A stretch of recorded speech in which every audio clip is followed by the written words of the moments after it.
I'm in one of those people who's in the position of not really working on aging, so I have no choice but to tell you a little bit about what I do work on and then try to connect it in some way to aging. So I will do that.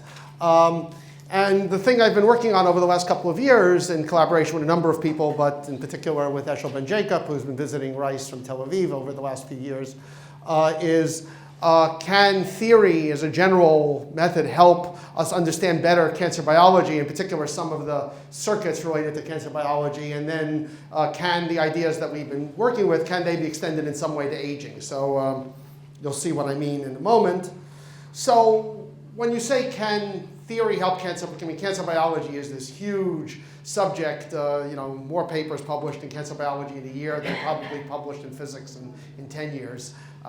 And so you have to look at something specific, and what we've been looking at is what has been called in the cancer community the epithelial to mesenchymal transition. So this is a cell fate decision. It's a decision made by individual cells to the extent that, of course, individual cells are not really individuals because they're making those decisions based partially on signals that they're obtaining from neighboring cells, but at least in some sense, the way to think about it is there's some circuitry within individual cells that are determining when those cells remain static. And in this case, remaining static means remaining part of the primary tumor or primarily proliferating. And this means having a certain metabolic profile, a certain profile of adhesion proteins, a certain profile of cytoskeleton proteins. It's all one big package. And the transition, which they make under the right set of signals, is to become motile cells, and that comes with a different package of all those different modules in the cell. Again, they change their metabolism. They go back to actually more normal metabolism. They change their cytoskeletal arrangements to become able to move through extracellular matrix, and they change their chromatin structure, et cetera, et cetera. So we've been looking at some of the biology underlying this circuit, and our approach is, to use the favorite pejorative of many people, reductionist. I don't use it as a pejorative. I think you should solve the problem at whatever level the problem is useful to be solved. And in this particular case, what we've been trying to understand is how among the many, many different proteins players at the genetic level, at the translational regular level in terms of the in terms of the RNAs, and in terms of the signaling molecules, can we identify the sort of core networks, the core components that seem to be involved in this transition. And since this is not a cancer meeting, I'm not going to tell you in great detail how we do that or what is our methodology or even what our conclusions are, but our idea simply is to try to identify some of the core ingredients in the circuits that are involved for making that particular cell decision. The cell decision going from immotile, epithelial, proliferating cells as part of the primary tumor to cells that eventually might transit through the blood system and emerge and start new metastatic lesions. And this work has been described in a number of papers. Our sort of basic work on this was described about 2 years ago.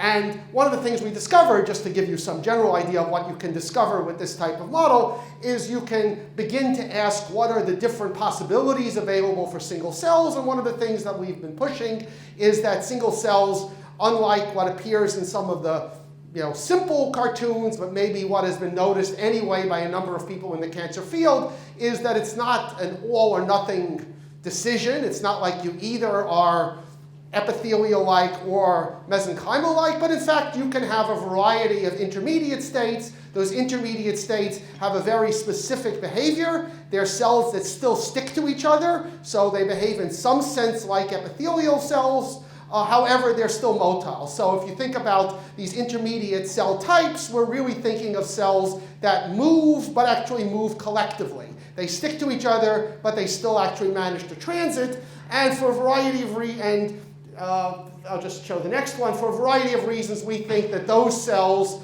are particularly important for the metastatic process. And there's been a number of papers in the cancer community over the last couple of years in Cell and in Science arguing that cells that actually move as clusters and make it into the blood system as clusters have a much higher probability of initiating secondary metastatic growth compared to single cells that make it into the blood system. And so that's sort of been our motivation, and that's the type of result that we can attempt to make contact with that level of theoretical analysis.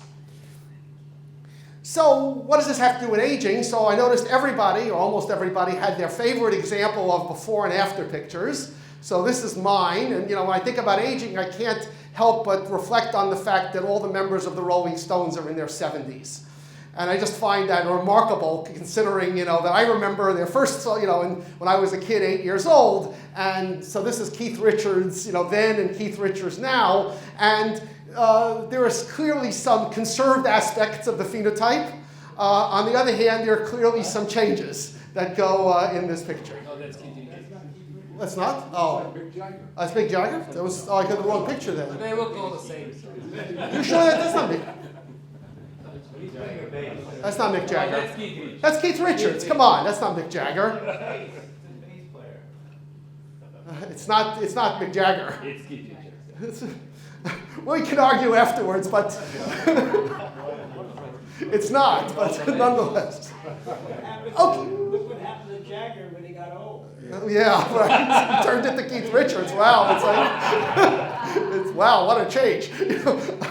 So from my point of view, there is an analogous set of questions that one might begin to address, and I think are being addressed in some subset of the community, having to do with cell decision circuits that are involved in aging. So from this perspective, you should think about the sources of all the sort of physical onsets of damage, damage to the DNA, damage to maybe proteins inside the cell itself due to repeated cycles of things. You should think of that as a challenge for the cell. The cell is not a bystander. It's not just observing this damage and trying to go on. The cell has sensing machinery that detects these damage and tries to figure out what to do, and that's a cellular decision. One of the things it can decide to do is commit suicide.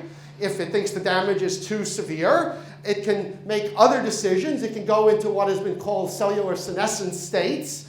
Exactly why this is a useful response, I'm not sure I fully understand. Maybe we have had some talks about that yesterday. And here is an example of a circuit that I think I just copied from a review paper showing what is the type of sensing system that exists in cells. You can think of this as, at the cellular scale, an error-correcting machinery. It's not an error-correcting machinery in the sense of going in and trying to fix a molecule. It's a correcting machinery at a higher level. It's basically saying, I have a fleet of cars, and this one is too junky to worry about fixing, so I'm going to throw it out and maybe reproduce and build a new car, and my fleet is going to go on. So it's a higher level error-correcting system compared to a molecular error-correcting system, but nonetheless it is the same basic purpose, to try to keep the entire organism alive.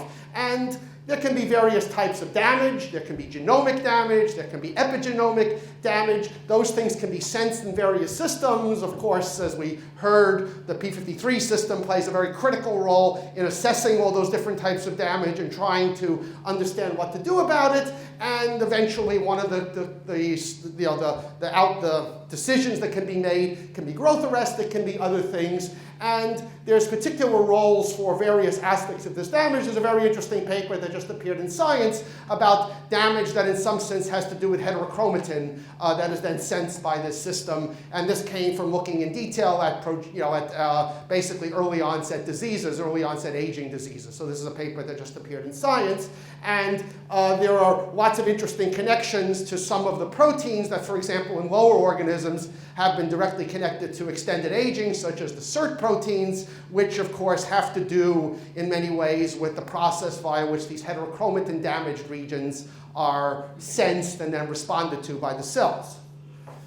Now, within this damage framework, one of the things that my colleagues have been doing is looking at specific types of damage. Damage comes in a variety of forms. One damage that's been discussed extensively in the aging community is sort of the chemical damage due to ROS, to oxidative stress. And here's just some pictures from a variety of papers showing how you would actually respond to oxidative damage. And this is the area in which at least some members of our group, in this case Min-Yang Liu, who's a postdoc, has begun to look at some of the circuits involved in sensing and responding to this type of chemical damage within the cell. And there's some circuit, and basically the cells have a choice of what states to go into based on their reactive oxygen species and various signaling circuits that determine those. So I don't mean to discuss the results because they're not even really results yet, they're just sort of preliminary ideas, but it's the same general approach to beginning to understand how these circuits work and how they make those decisions, what information do they take in, and what is their phase space of allowed options as they go out. Now, just because you work at the level of cells, I want to sort of go back maybe to the talks we heard in the previous session. Just because you work at the level of cells that are talking about cellular level decisions made by circuits doesn't mean that you think that the answer to the full problem is an individual cell problem. So for example, it's very clear that senescent cells, fibroblasts or other senescent cells, emit a variety of agents. This has been identified in a number of works over the years that can do lots of things. And it may be true, I don't know, but it's a possibility that one of the reasons why aging tissue is somehow more sensitive to becoming cancerous has nothing to do with maybe single cell behavior. It has to do with the fact that senescent cells in the stroma tend to create a more inflammatory system for the tissue as a whole, and maybe they enhance the otherwise controllable effects of cancer cells itself. So that would be a tissue level a consequence of having some cells go senescent, secrete a bunch of inflammatory agents, and then that would affect the susceptibility of the entire tissue to something like the growth of a small tumor growing into then a more malignant invasive tumor. So for example, there's a paper in Cancer Research that looked at this question in an organoid system for melanoma, where they showed directly that if you added senescent cells to their organoid model of melanoma, they actually could see enhanced rapidity of the tumor development as a result of presumably of the emissions from those senescent cells. And that idea could allow one to formulate basically a simple model along the lines of what we heard of, except that it's not that everybody's helping each other and then you're cutting the helping agents. In some sense,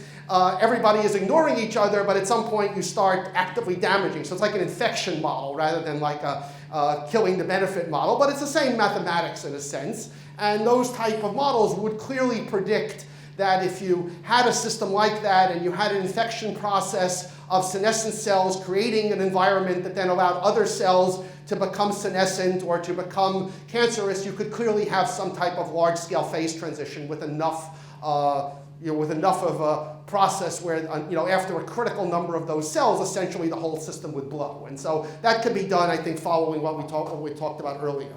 So I wanted to stick within my 15 minutes, so I just wanted to give you some idea of what I'm thinking about. We've looked at various aspects of the cancer problem. I've told you about EMT. We've looked at this, for better or for worse, what's called cancer stem cells. I like to call them tumor-initiating cells to avoid the baggage of calling them stem cells and getting into all the arguments about them. But we've looked at circuits involved in that. We've looked at, to some extent, the metabolic circuits involved in cancer, and those same methods could clearly be used to begin to analyze a little bit better these cellular decision-making processes involved in cellular senescence and other apoptotic changes. That clearly can be done. Cellular events could tip the battle. It may tip the balance between various things going on, and this may contribute to how aging affects cancer or whatever. And tissue level things can be equally or more important than individual cell level things. We just don't know. So there's lots of work that could be done in this direction. I think the real issue is, can one formulate the right sort of combined experimental theoretical effort that would make progress along those lines. I think it's a fair assessment to say that the number of people working on those things in the cancer community seems to be much larger than the ones working on these very general questions in the aging community for a variety of reasons that are beyond my pay grade.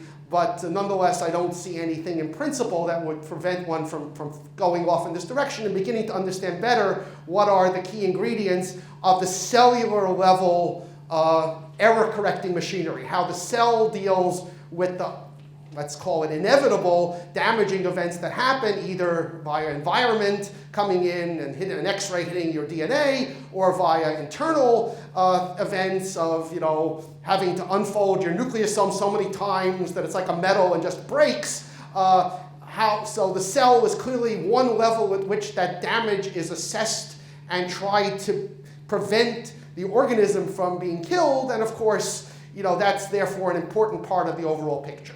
So with that, I'll quit and be happy to. I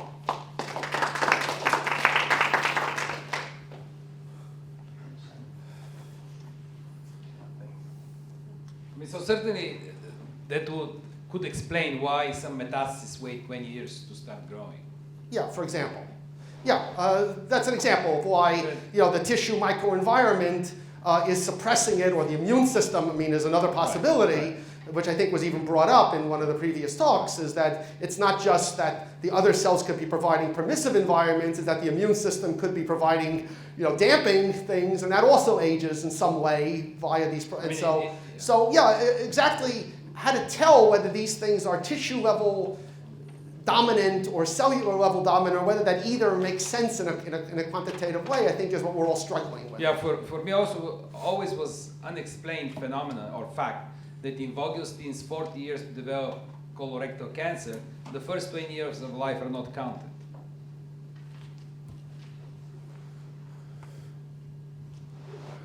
Okay, well, everybody was. Because it starts around 60. Yeah.